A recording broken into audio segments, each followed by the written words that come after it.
Hoy vamos a continuar con la segunda parte de este interesantísimo tema sobre el agua viva. Les recuerdo que estamos estudiando en forma detenida del Evangelio de Juan en el capítulo 7, en los versos 37 hasta el 39. En la clase pasada vimos cómo es que el Señor Jesucristo interrumpe un rito ancestral.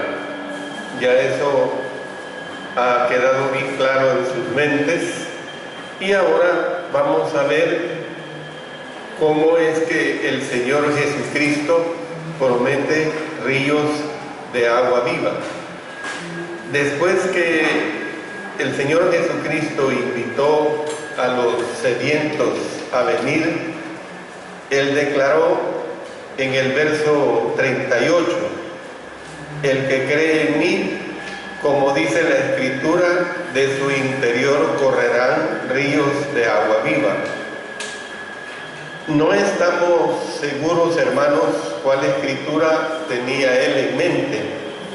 No hay un texto antiguo testamentario en concreto que esté redactado de tal manera, pero la idea se refleja en muchos pasajes del Antiguo Testamento.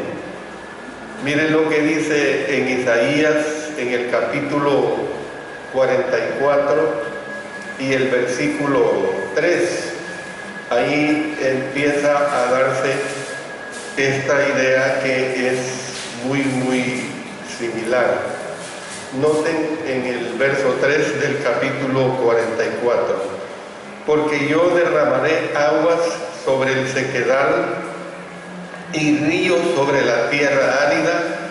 Mi espíritu derramaré sobre tu generación y mi bendición sobre tus renuevos.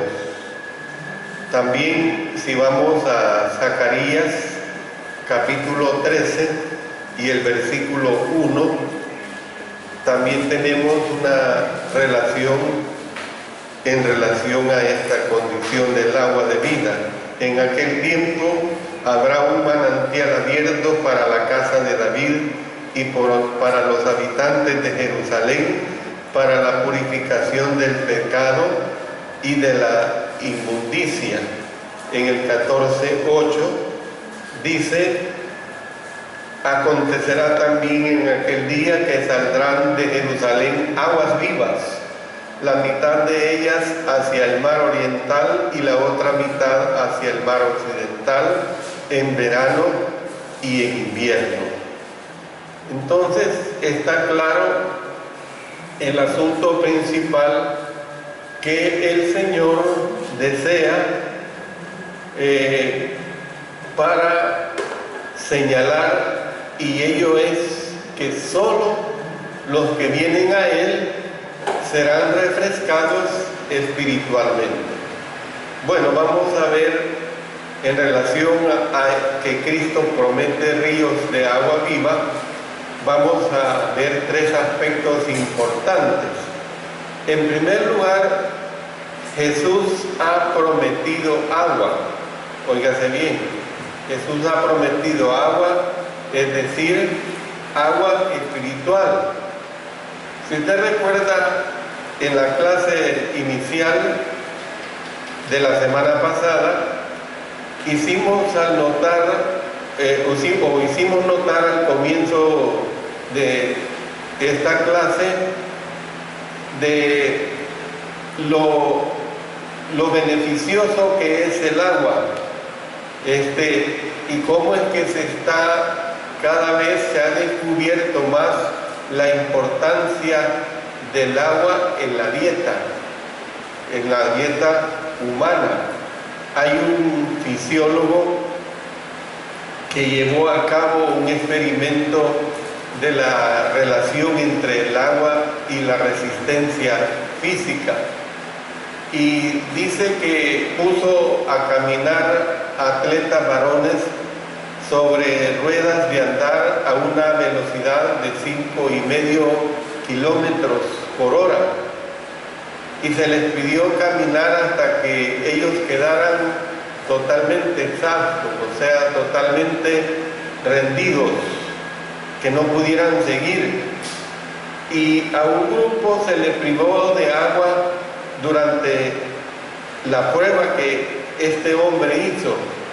Bueno, este grupo duró 3 horas y media, pero hubo un segundo grupo que fue estrechamente observado durante la prueba para controlar el nivel de agua de su cuerpo.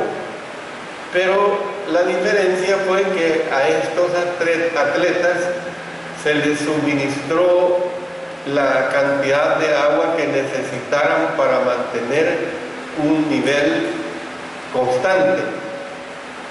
Recibieron en promedio una taza de agua cada 15 minutos. Y luego esta segunda prueba terminó después de 7 horas. Aquellos habían durado solamente 3 horas y media, sin que los participantes mostraran señal de fatiga, y dijeron que ellos podían continuar más y que pararon porque el doctor que estaba haciendo el experimento les ordenó que pararan. Entonces, ¿por qué estoy poniendo esta ilustración? Porque, hermanos, la relación entre el agua y la fatiga física tiene una aplicación espiritual. Muchos han estado por años caminando penosamente sobre la rueda de andar de la vida sin experimentar una renovación espiritual. Esta es la realidad, hermano. Muchas personas andan por la vida y no tienen una renovación espiritual, están agotados en su interior, están espiritualmente fatigados, por decirlo así, y necesitan darse cuenta de que Cristo precisamente es la fuente de agua espiritual que les habilitará para seguir andando. Bueno, fíjense bien que hemos visto cómo es que Jesús ha prometido agua, pero es un agua espiritual. Pero ahora veamos el segundo aspecto. Jesús, hermanos, ha prometido agua, pero Él ha prometido agua viva. Agua viva. Dijo que de su interior correrán ríos de agua viva. Esto es lo que se nos presenta aquí en este versículo 38. El Señor, hermanos, siempre ha sido la fuente de agua viva. Miren, otra vez volvamos a Jeremías en el capítulo 2 y el versículo 13. Porque 2 males ha hecho mi pueblo: me dejaron a mí fuente de agua viva, y cavaron para sí cisternas rotas que no retienen agua. Bueno, anteriormente le había dicho, si usted recuerda, aquel acontecimiento de la mujer junto al pozo ahí en Samaria. Le había dicho, si conocieras el don de Dios y quién es el que te dice, dame de beber, tú le pedirías y te daría agua viva. Juan capítulo 4, versículo 10. Bueno, el agua viva es la esencia de la vida. El agua viva es la que satisface el alma. Esta es la realidad. Entonces Cristo le dijo a esta samaritana, más el que bebiere del agua que yo le daré, no tendrá sed jamás, sino que el agua que yo le daré será en él una fuente de agua que salte para vida eterna. Juan capítulo 4, versículo 14. El agua viva, hermanos, es un anticipo del gozo en el cielo.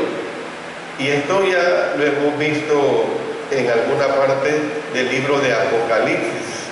Miren en Apocalipsis en el capítulo 7 y el versículo 17, ahí se deja ver esta situación acerca de esta agua viva. Dice: porque el Cordero que está en medio del trono los pastoreará y los guiará a fuentes de agua de vida, aguas de vida, y Dios enjugará toda lágrima de los ojos de ellos. Más adelante, ya para finalizar el libro de Apocalipsis, en el capítulo 22, noten el verso 1 y 17. Después me mostró un río limpio de agua de vida, resplandeciente como cristal, que salía del trono de Dios y del Cordero.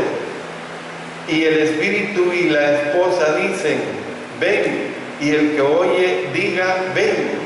Y el que tiene sed, venga. Y el que quiera, tome del agua de la vida gratuitamente. Verso 17. Entonces, vemos dos aspectos. Jesús ha prometido agua. En segundo lugar, Jesús ha prometido agua viva. Y en tercer lugar, Jesús ha prometido ríos de agua viva.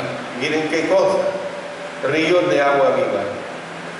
Analicemos nuevamente la promesa.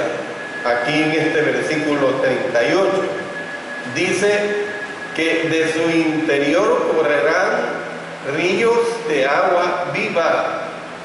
O sea, se recalca, hermanos, la abundancia de su provisión espiritual. Alguien ha hecho notar que la fuente de agua que se prometió a aquella mujer samaritana se había convertido ahora en ríos de agua viva. Esa es la realidad. Bueno, pongo otra ilustración que viene al caso.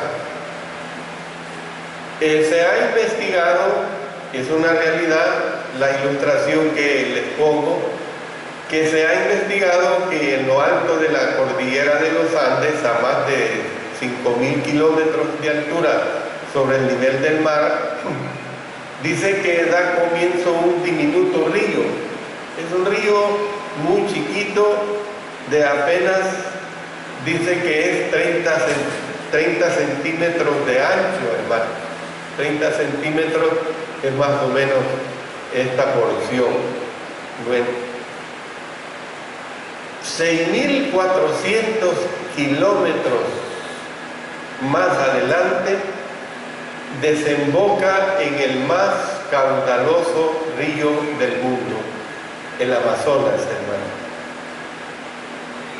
Y según las investigaciones que se han hecho, en la desembocadura del río Amazonas, el agua fluye al océano Atlántico a un ritmo de más de 212 millones de litros por segundo, hermano, por segundo.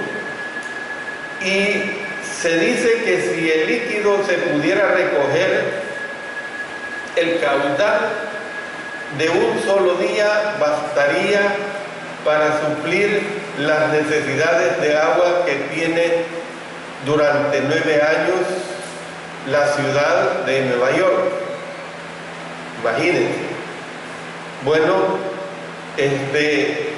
el agua entra al océano con tal fuerza que sigue siendo básicamente dulce a unos 100 kilómetros más adentro, hermano. Miren, eso es una distancia enorme. Es como que usted hable del centro de San Salvador hasta la ciudad de Huachapán, que precisamente son 100 kilómetros.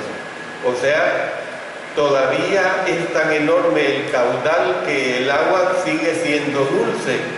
Hasta después de esa distancia ya el agua se transforma en un agua salina. Entonces, Consideremos, hermanos, a aquel diminuto río que se convierte en un caudaloso río. Luego, yo le pongo esta ilustración, hermanos, para que ustedes consideren el ínfimo comienzo que tuvo el cristianismo, que se ha convertido en caudalosos ríos de bendición. Miles, millones de cristianos por todo el mundo, los cuales se han extendido precisamente por todo el mundo.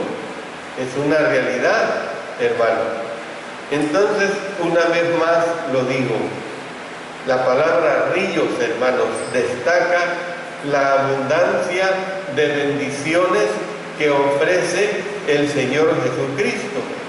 Él dijo que había venido para que los hombres tuvieran vida y para que la tuvieran en abundancia. Juan capítulo 10, versículo 10. Entonces, según el apóstol Juan, lo que Jesús tenía en mente era una bendición especial que estaba prometiendo el Señor, o sea, el don del Espíritu Santo. Después de citar palabras de Cristo cuando Él dijo aquí en este verso 38, de su interior correrán ríos de agua viva, el apóstol Juan insertó una explicación que él da en su condición de autor inspirado y que dice, esto dijo del Espíritu. Ahora, nosotros tenemos que entender, hermanos, que esto se relacionaba lógica y naturalmente con el ritual del agua, en vista de que los judíos creían que el derramamiento de agua anunciaba el prometido derramamiento del Espíritu de Dios. Entonces, esto dijo del Espíritu que habían de recibir los que creyesen en Él, pues aún no había venido el Espíritu Santo porque Jesús no había sido glorificado. Verso 39, hermano. Bueno, es necesario explicar la frase que dice aún no había venido el Espíritu Santo. ¿Por qué? Porque el Espíritu Santo había estado activo en el ministerio de Jesús. Él asistió a María su madre, él asistió a José. A María le dijo que iba a concebir por obra y gracia del Espíritu Santo. A José le mandó un ángel para que entendiera por qué ella iba a quedar embarazada. Cuando el Señor Jesucristo fue bautizado, el Espíritu Santo bajó como en forma de paloma, es decir, el Espíritu Santo estuvo activo en toda esta situación. Entonces, Cristo, hermanos, se estaba refiriendo a la venida del Espíritu Santo que se produciría después de su ascensión. Miren lo que dice también aquí en el Evangelio de Juan, en el capítulo 14, y el versículo 26, dice así: mas el Consolador, el Espíritu Santo, a quien el Padre enviará en mi nombre, Él os enseñará todas las cosas y os recordará todo lo que yo os he dicho. Más adelante, capítulo 15, verso 26, pero cuando venga el Consolador, a quien yo os enviaré del Padre, el Espíritu de verdad, el cual procede del Padre, Él dará testimonio acerca de mí. Entonces, hermanos, nosotros tenemos que entender, pues, que el Señor Jesucristo estaba refiriéndose a ese bautismo del Espíritu Santo que se daría después de su ascensión. o sea, después de que Él fuera glorificado y estuviera a la diestra de nuestro Dios. Entonces, por eso nosotros tenemos que entender, miren lo que dice, si vamos al libro de los Hechos, en el capítulo 2 y el versículo 33. Así que exaltado por la diestra de Dios y habiendo recibido del Padre la promesa del Espíritu Santo, ha derramado esto que vosotros veis y oís. ¿Qué es esto que vosotros veis y oís? La venida del Espíritu Santo que nos ha hablado en el capítulo 2, versos 1 al 4. Cuando llegó el día de Pentecostés, estaban todos unánimes juntos, y de repente vino del cielo un estruendo como de un viento recio que soplaba, el cual llenó toda la casa donde estaban sentados, y se les aparecieron lenguas repartidas como de fuego, asentándose sobre cada uno de ellos. Y fueron todos llenos del Espíritu Santo y comenzaron a hablar en otras lenguas según el Espíritu les daba que hablasen.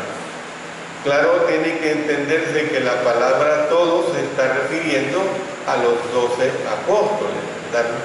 No se está refiriendo en ningún momento a los 120 que estaban reunidos en el aposento alto, sino que este derramamiento, este bautismo del Espíritu Santo sucedió y fue exclusivo para los 12 apóstoles. Entonces, evidentemente que esa ocasión, cuando el Señor Jesucristo les estaba diciendo que enviaría un consolador, es una ocasión especial que todavía estaba para el futuro, pero por supuesto que tenemos que entender que en el momento que el apóstol Juan escribía esto, la venida del Espíritu Santo que se produjo en Pentecostés ya era cosa del pasado, ya era algo que se había dado. Tenemos que ver esta situación. Entonces, hermanos, el mejor comentario de Juan capítulo 7, versículo 39, lo constituyen los dos primeros capítulos de Hechos, hermanos, del libro de los Hechos. Usted lea detenidamente capítulo 1 y capítulo 2 del libro de los Hechos, y allí se entiende a plenitud toda esta situación. Después de la resurrección de Jesús, Él les dijo a sus apóstoles: recibiréis poder cuando haya venido sobre vosotros el Espíritu Santo. Ahí lo dice en el verso 8 del capítulo 1, y que fue cumplido precisamente el día de Pentecostés, cuando el derramamiento del Espíritu Santo se dio en los apóstoles. Ese bautismo del Espíritu Santo se dio precisamente en cada uno de los apóstoles. O sea, esta promesa se cumplió 10 días después de la ascensión de Cristo, en el día de la fiesta judía de Pentecostés, cuando los 12 fueron llenos del Espíritu Santo. Luego, pues, en el día de Pentecostés, Pedro les dijo a los presentes: arrepentíos y bautícese cada uno de vosotros en el nombre de Jesucristo para perdón de los pecados, y recibiréis el don del Espíritu Santo. Entonces, fíjense esta situación que es bien clara. El don del Espíritu que recibieron los apóstoles era un don milagroso. El don recibido por todos los bautizados era y es y sigue siendo, hermanos, un don no milagroso, don que es dado a todos los que obedecen al Señor. Miren ahí en Hechos capítulo 5 y el versículo 32, dice de la siguiente manera: ellos oyendo esto, permítame, Hechos capítulo 5, versículo 32. Y nosotros somos testigos suyos de estas cosas, y también el Espíritu Santo, el cual ha dado Dios, miren qué claro, a los que le obedecen, a los que le obedecen. Entonces, es impartido a todos los que son sus hijos e hijas. Es un don que consiste en que Dios mismo está presente para fortalecer y sustentar a sus hijos. Usted, hermano, hermana, tenga la plena seguridad de que desde el momento que obedeció a nuestro Señor Jesucristo en las aguas del bautismo, usted ha recibido ese don del Espíritu Santo. El capítulo 8 de Romanos señala algunas maneras concretas como el Espíritu de Dios nos ayuda. Por ejemplo, si usted va al verso 13 de Romanos 8, ahí se nos hace ver que nos ayuda a hacer morir las obras de la carne. Esta es una realidad. Si no tuviéramos ese don del Espíritu Santo, hermanos, las obras de la carne no morirían. Nos ayuda, miren lo que dice en el verso 26 del capítulo 8 de Romanos, nos ayuda en nuestra debilidad, dice. Y allí mismo dice que nos ayuda a pedir, ¿Ven? Entonces, la promesa que tenemos aquí en el Evangelio de Juan, capítulo 7, versos 38 y 39, es complementada por lo que insinúa la forma como está redactado Hechos. Miren lo que dice Hechos capítulo 3, versículo 19.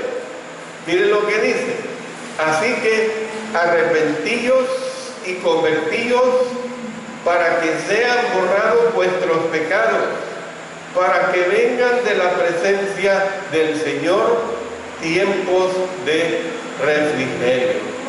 Entonces, nosotros, hermanos, podemos ver pues claramente que esta situación de los tiempos de refrigerio se refiere precisamente a ese don maravilloso del Espíritu Santo que se da en nuestras vidas. Es una descripción muy clara.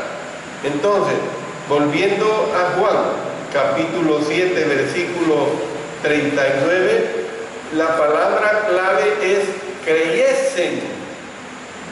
Esto dijo del Espíritu que habían de recibir los que creyesen en Él. No es simplemente que todo mundo recibe el don del Espíritu Santo por arte de magia, no, sino que hay que creer en Él. Todos los que creyesen en Él, es una acción continua, pues una acción que se da, una acción que hay que tomarla, una acción que debe ser parte de la persona que oye y conoce de la voluntad de nuestro Señor Jesucristo. Los apóstoles que creyeran en Cristo recibirían el bautismo del Espíritu Santo. Los que creyesen en Jesús como resultado de las predicaciones de los apóstoles recibirían el Espíritu Santo como un don. ¿Ven? Y yo quiero volver a leer con ustedes para que quede bien clara esta situación en Hechos capítulo 2, versos 36 hasta el 38. Sepa pues certísimamente toda la casa de Israel que a este Jesús, a quien vosotros crucificasteis, Dios le ha hecho Señor y Cristo. Al oír esto, se compungieron de corazón y dijeron a Pedro y a los otros apóstoles: varones hermanos, ¿qué haremos? Pedro les dijo: arrepentíos y bautícese cada uno de vosotros en el nombre de Jesucristo para perdón de los pecados, y recibiréis el don del Espíritu Santo. Esto es bien claro, hermanos. Es bien claro, más claro no puede ser. Sin embargo, los que se oponían al Señor, o sea, los que no creían, no participaban de promesa alguna. Y esto sigue siendo igual, hermano. Sigue siendo igual hoy en día. Sigue siendo igual desde que se estableció la iglesia en el día de Pentecostés. Sigue siendo igual desde que el bautismo del Espíritu Santo se dio en los apóstoles, y en la voz del apóstol Pedro se comenzó a predicar el primer sermón del Evangelio. Sigue siendo igual después de 2000 años. ¿Ve? Toda persona que cree en el Señor y obedece su voluntad, obedece sus mandamientos, recibe el don del Espíritu Santo.